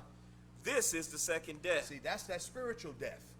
So if you awaken now and you're resurrected, which is called the first resurrection, will you be thrown into that lake of fire?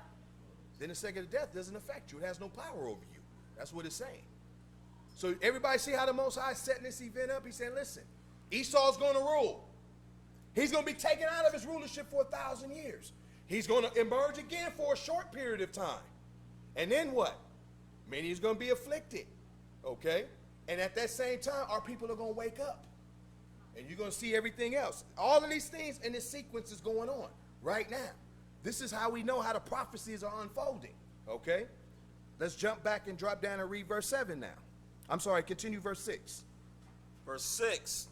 Blessed and holy is he that hath part in the first resurrection.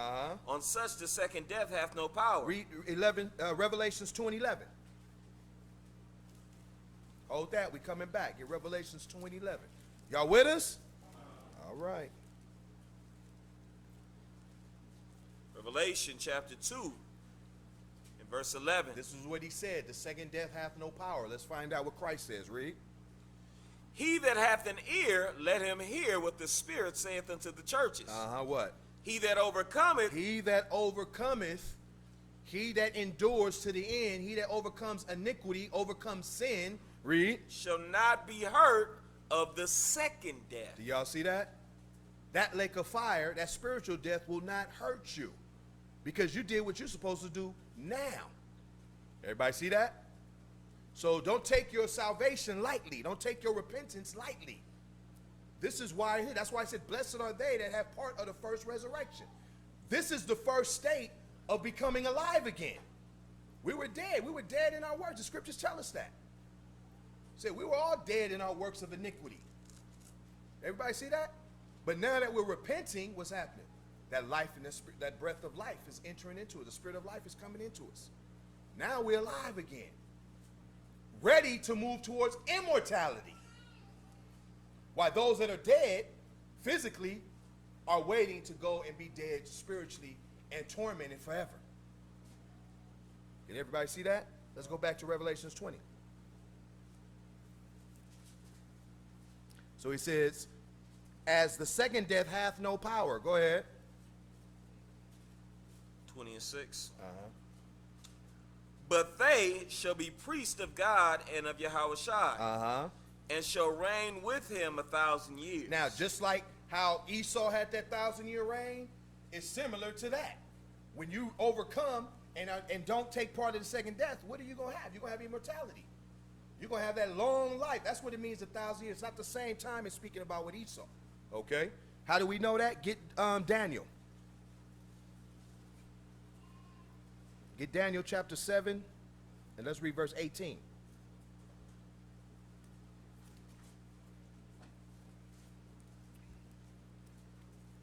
Book of Daniel,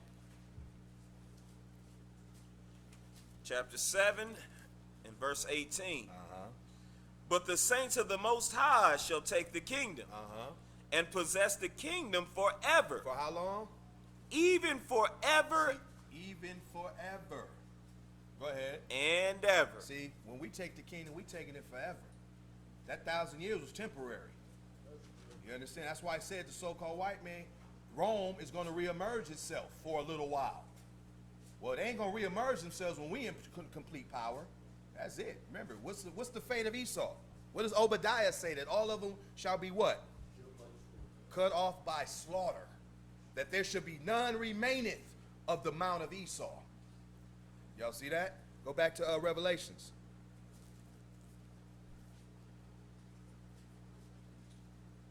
Let's read verse 7.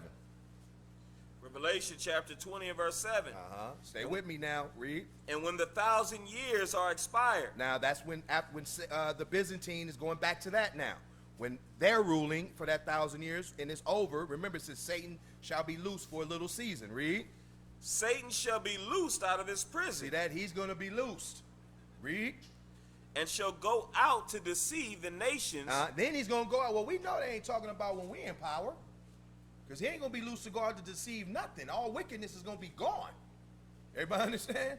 So it's talking about that time, that Renaissance. When he comes out, now he's going out to deceive the nations again. Because what's the first thing they did when they got into power? Started lying again. Immediately, within that 100 years, they started lying. They didn't even get out the caves good. First thing come out, let's get rid of all this. He was always ruling. This is Jesus Christ. He's the new Lord. They started lying immediately. And then what happened? They commissioned this man. Let me get him. Can't forget about him. Y'all know who he is, right? Christopher Columbus. Gave him the image and said, go, sail over there. We heard about those other Israelites that scattered, that went to that region of Arsareth. Go that way and give them and get them to follow this doctrine of Catholicism. Did they do it? Absolutely. That's why a lot of our 10 tribes, brothers and sisters, are heavily into Catholicism. Because that's what he brought. But they say he discovered. So this is the lies that immediately he went out to do. So it said after the 1,000 he should be loosed out of his prison. Verse 8. And shall go out to deceive the nations. As he did. Read. Which are in the four quarters of the earth. See, he's going to come up rapidly again, quickly, and go out deceiving everybody in the four corners of the earth again. Read on. Gog and Magog. Gog and Magog. Read. To gather them together to battle. To gather them together. So he's showing how he's going to start aligning himself. Who is Gog and Magog? You can look up here. You can go in the Zondervan. It tells you that Magog and Gog were regions that Japheth occupied. And his association is dealing with who? It says, son of Japheth, definition 2, land of Gog, various identifications, Scythians, Lydians, Tartars of Russia. So it's showing you, that's why you hear all this talk of Russia and the U.S. and making these leagues and all of that. This is how they're trying to control the world. It's through Russia, through Europe, and the EEC. This is what's going on. This is what he would go out and gather up the remnant of his people and control the world again. Okay? Go ahead. To gather them together to battle. So that they can fight against Christ and the Israelites. Read. The number of whom is as the sand of the sea. Read on. And they went up on the breadth of the earth and compassed the camp of the saints about and the beloved city. And fire came down from God out of heaven and devoured them. So when it says that they encamped about the city, what did they do? They came to slaughter. Like I said, it showed Christopher Columbus. Did he come in peace or did he come with war? What about going into the 1600s when the English and all that made these treaties with the Africans to remove those Jews that were there? Did they come peacefully or did they come with war and bring us as slaves? See, that's what it said they encompassed. Then when we were gone out of our land, what happened and how did they get in there? They start fighting with the Egyptians and all of that, trying to take land that doesn't belong to either one of them. So this is what happened. Then it says fire came down. That goes, so after all this is happening, what's happening? They're going to get destroyed. Revelations 20 just condenses all the events. It shows you what's going on. Israel's going to fall off. Christ is going to come and redeem them. You understand? Then in that period of time, Rome is going to be taken down. The Byzantine is going to establish for 1,000 years. In that process, they're going to have a height and they're going to have a decline. Then Esau will be loosed from his prison for a short space. He's going to come up, reinvent Rome, establish his power in Europe, Britain, then branch off, have America's coming forth. America's going to colonize. All of that is going to thrive off the blood, sweat, and tears of the Israelites. Can y'all see that? All of that is dealing with us. Then what's going to happen? He's going out to deceive the nations again like he did before. And then the Most High is going to take him out of that power yet again. You understand? He has to be loosed again. Why? Because this is the final battle. Now we being tried. Now it's do or die now, literally. Everybody see that? This is that spiritual battle. This is what we suited up for. Now, it's all or nothing. Continue reading. And the devil that deceived them was cast into the lake of fire. See, he's going to be annihilated permanently then. When Christ reclaims that throne, the devil, all that, there ain't going to be no more deception. That's how we know these events is what's taking place on earth. This is not after the kingdom. Go ahead. Fire and brimstone, Uh-huh. where the beast and the false prophet are. So fire and brimstone, when you look at that, when was the last time fire and brimstone was used? It's like fire and brimstone, those are like meteors coming up out the sky, blowing up. That's the Most High's bombs. You imagine a rock coming out of the heavens and the speed and the velocity it's going to have, you know what kind of damage it can do? We ain't talking about one bomb. We're talking about thousands of them. That tear a country up. Naturally, that's the Most High's weaponry. So he said he's going to seek and take them out of their power. Go ahead. And shall be tormented day and night. This is what's happening to those that align themselves up with the demon Satan. They shall be tormented, how long? Forever and ever. Uh-huh. Says day and night, forever and ever. Read on. And I saw a great white throne, and him that sat on it, from whose face the earth and the heaven fled away. And there was found no place for them. Uh-huh, read. And I saw the dead, small and great. On that throne. You know who's sitting on that right throne, right? Who's that? That's it. That's the Most High. Remember, Christ sitteth on the right hand of the Father. Christ is the Most High is sitting there, ready. Christ is going to rule as the prince, under the Most High. Go ahead. Stand before God, and the books were open. Uh-huh. And the books were open. We went over this verse again, but now you see it in context of how it's going on. Read on. And another book was open. Uh-huh, which is? Which is the book of life. Uh-huh, so you got two books. You got some books open, and then you got the book of life open. All right? What do these books represent? Go ahead. And the dead were judged out of those things which were written in the books. So everyone will be judged, living or dead, judged out of those things written in the books. So you got the book of life. That's the righteous. That's what you're going to be compared with. That book of life states whose name is worthy of the kingdom of heaven. Y'all understand? Like the guest list. What's your name, brother? Oh, there you go. Okay, he can come in. What's your name? We ain't got him. You see his name on here? You go over there. Stand over there in that line. You ever been in a club, had to stand in that other line? That's the embarrassing line. That's the line everybody looking at. Oh, y'all couldn't get in, huh? Everybody else walking up, you standing there waiting. Just stand here. Hopefully you waiting. But But that's that other line. You don't want to be in that other line. We want to be in the main one, right?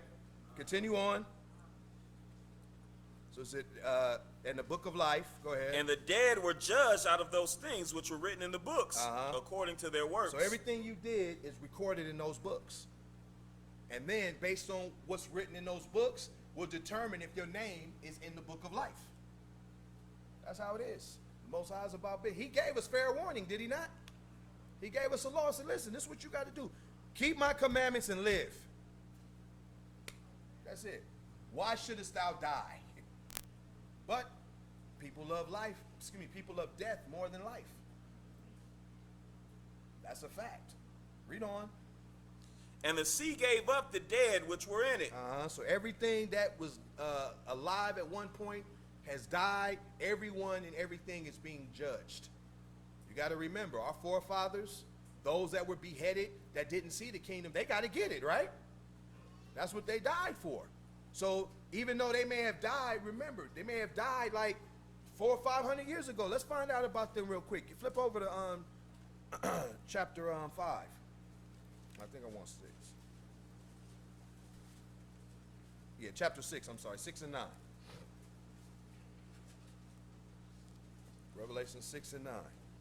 Revelation chapter 6 and verse 9.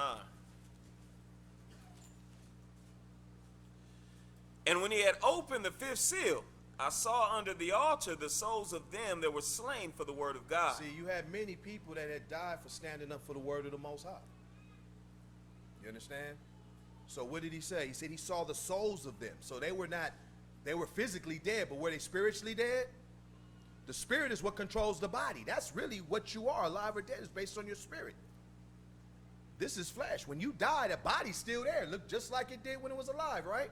But it has no life. It cannot do anything because the spirit that fueled it, empowered it, has been taken away from that body by the Most High. So, and it goes what? Back to the Most High. Hold that. Go to the book of Ecclesiastes. We got to talk about death a little bit. Just a little bit.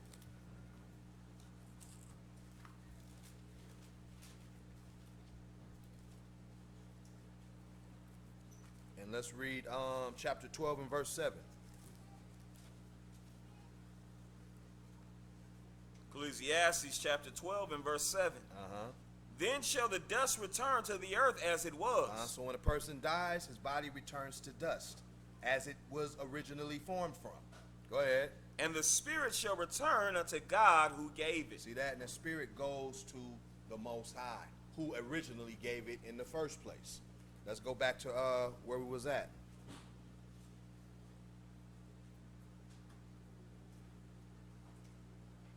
Revelation 6 and 9. And when he had opened the 5th seal, I saw under the altar the souls of them that were slain for the word of God. See that? So the spirit went back. Their spirit went back to the Most High who gave it. Their physical body was non-existent anymore. The Most High took that spirit and he had it with him. Read on. And for the testimony which they held. Go ahead. And they cried with a loud voice, so saying, are they alive? How do you know they're alive? Because they what? They cry. They got voices and everything. They're speaking to the Father. Go ahead. How long, O Lord, holy and true, dost thou not judge and avenge our blood on them that dwell on the earth? Let me ask you this question. See who's thinking. What else tells you? What else does that line that he just read tell you about these souls? Go ahead, Edward. Okay, they knew the judgments. What else? They didn't forget. So are they conscious of what's taking place on earth? Absolutely. Because they're asking, how long before we get, are you ever going to take care of them that killed us and that's killing our brothers that's going through the same thing? So what was said to them? And white robes were given unto every one of them. See that? So obviously, these souls were righteous. He said white robes were given to everyone in that spiritual realm. Go ahead. And it was said unto them. To what? That they should rest yet for a little season. Rest for a little while. Just kick back. Your kingdom ain't going nowhere. Here's a question. Would you rather be with the Most High in that position or be right here? That's a legitimate question. Some people like, I'd rather be here. You know, we got cable. We got Trader Joe's. I don't know. The Most High consoled them because they were looking for the kingdom. They weren't suffering. But he said, here's your white robe. Look, take this robe. You know when you go in a hotel and you got that robe they give you and them house shoes and them slippers to make you comfortable? He said, be comfortable. Y'all good. He said, here you go. You put on that nice furry robe and you're like, this is all right. Some people may not ever had that. You may not know. I don't know. But they was made comfortable. He said, rest here. Rest means came back. Don't do no work. Rest. It'll be here before you know it. Go ahead. Until their fellow servants also and their brethren that should be killed as they were. He said there's still other things that have to transpire first. There's prophecies that have to be fulfilled, but don't worry about it. You just say rest. Chill. You're going to get it. But they're all right. Y'all see that? When you read in Wisdom of Solomon, I believe it's the 4th chapter. Okay, it talks about that. It says they are at peace. They're good. So don't think because a person passed away that they missed the kingdom. But then don't think because a person passed away they missed judgment. Read in the book of Maccabees. Remember, I forget the brother's name. Was it, I can't remember his name. Was it Eleazar, the brother that they tried to get to defile himself? And he, you know, he said, I'll die. He said, because you cannot escape the Most High, alive or dead. As we see. Everybody see that? Let's go back to Revelations 20. Should be fulfilled. Uh-huh. So the things that have to be, other prophecies had to be fulfilled so that they can get their kingdom. That's why when you read in Revelation 7, the 7 seals said he saw a innumerable multitude before the throne. That's everybody that was righteous, that has received the kingdom. It said innumerable. Can y'all imagine that? That's what we got to deal with. Let's go back. Let's a couple of more verses and we're done with that. Go ahead. Going back to 20. Every man was judged according to their works. Verse 13, and the sea gave up. We read that? Yeah, I think. No, we can read it again. Okay. Yeah, we did, though. You want it? Yeah. 13. And the sea gave up the dead which were in it, and death and hell delivered up the dead which were in them. And they were judged every man according to their works. So hell is not the punishing place. Remember, I went over that before. Hell is just simply means either affliction or the grave. Okay? So everything was, that was buried or what have you, which was called hell, had given these bodies up for them to be judged. And the Most High judged every single thing according to their works. You can write down Daniel chapter 12, verses 1 through 4. It also goes into that. Also read Revelations 22. Continue on. And death and hell were cast into the lake of fire. See, the lake of fire is the final judgment. That's where all things go and they never come back. And they're afflicted and punished there forever. Death and hell were cast into the lake of fire. All affliction, all death, all destruction, all sin, all wickedness, and anybody that's attached to that was put into the lake of fire. Read on. This is the second death. That's the second death. But if you overcome, will the second death affect you? Not at all. Read on. And whoso was not found written in the book of life. And whoever was not found written in the book of life. That's that other book that was open. Okay, go ahead. Was cast into the lake of fire. So what must we do? Flip over. 22. Let's read verse 14. 22 and 14. Blessed are... Read verse 12. Verse 12. And behold, I come quickly. This is Christ saying, he's giving a warning. He says, look, I come quickly. I'm coming quicker than you know it.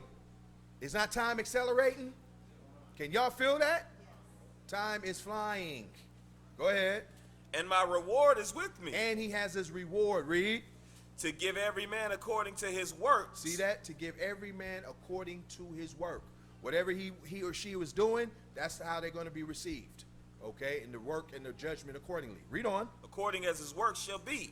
Read. I am Alpha and Omega, Uh-huh. the beginning and the end. That's right, Alpha and Omega, the first and last letter of the Greek alphabet. Showing you. He said, I am the beginning, I am the end. I'm with the Father. He said, I was there in the beginning, and I'm going to be here at the end. Okay, go ahead. The first and Ain't no fraternity. I heard that a long time ago. See, Alpha and Omega. That's Jesus Christ. He pledged. Get the hell out of here with that. He was Alpha 5. Well, Icon was going to that last night.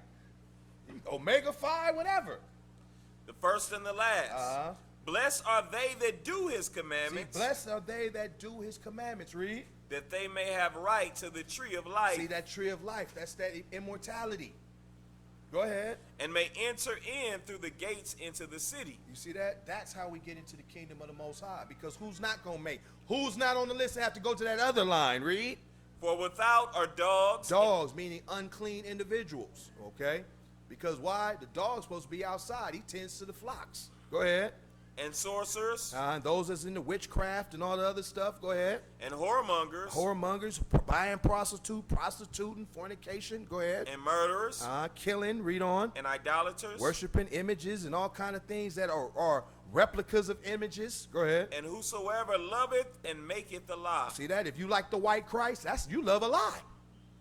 Will you be able to be admitted into the kingdom? No. Well, I think we're all Gentiles. That's a lie. He said if you love or make up a lie. Do y'all see that? A lot of people don't look at that. When you deal with Christianity, modern Christianity is the truth or a lie. I love my religion. You love a lie. And by doing that, you're eliminating yourself from the salvation of the Most High. Everybody see that? All right, if you have any questions, you can approach the desk. We'll answer them. A couple of announcements. I know everybody knows about Poetry Night tomorrow night, 8:30. Okay, no children permitted. 8:30, we'll be starting at 8:30. Your support is greatly appreciated. Please bring a friend, family member, let people know. It's going to be great. Very talented people are going to be having their pieces. Brothers are going to perform. Brothers and sisters are going, very talented with their poetry and their artistry. They're going to deliver it tomorrow. Am I right? All right, good. Any other announcements? Garden this Sunday. Be there, be square. Tomorrow morning, garden. Kalima, go ahead. I wanted to let everyone know that I bought some fringes in about, I think, 2 weeks ago, and I didn't disclose it with the email or anything, so feel free to the fringes. They're not the most attractive, but but there's something for those who don't have anything. And also, you could, if they're like an ugly color, but you can always dye them or whatnot with some RIT or something like that, okay? All right, thank you.